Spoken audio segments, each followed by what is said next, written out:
25 November 2025 செவ்வாய்க்கிழமை இரவு 8:07 வரை பஞ்சமி திதி. இன்று ஒரு மிக அரிய சக்தி நாள். செவ்வாய்க்கிழமை மற்றும் வளர்பிறை பஞ்சமி ஒன்று சேரும் நாள். இந்த இரண்டு திதைகளும் தனித்தனியாகவே மிகவும் சக்தி வாய்ந்தவை. ஆனா, இதே நாளில் இரண்டு சேரும்போது கிடைக்கும் பலன் பல மடங்கு அதிகமாகும். செவ்வாய்க்கிழமையின் அதிபதி செவ்வாய் கிரகம். அது தைரியம், வெற்றி, வழக்குரைஞர் பிரச்சினைகள், கடன் பிரச்சினைகள், எதிரிகள் இவைகளை குறைத்து மன உறுதியை அதிகரிக்கும் நாள். இன்று இந்த இரண்டு சக்தியும் ஒன்றாக இருப்பதால் முருக பக்தர்களுக்கு இது மிக பெரும் வரமளிக்கும் நாள் என்று சொல்லப்படுகிறது.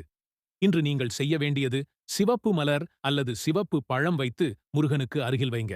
ஓம் சரவணபவா என்று 21 முறை ஜபம் செய்யுங்கள். உங்களிடம் உள்ள சிக்கல், பிரச்சனை, மனம் சொல்ல வேண்டியதை மனதில் நினைத்து வேண்டுங்கள். இப்படி உண்மையான நம்பிக்கையோடு செய்தால் தடைப்பட்ட வேலைகள் நகரும்.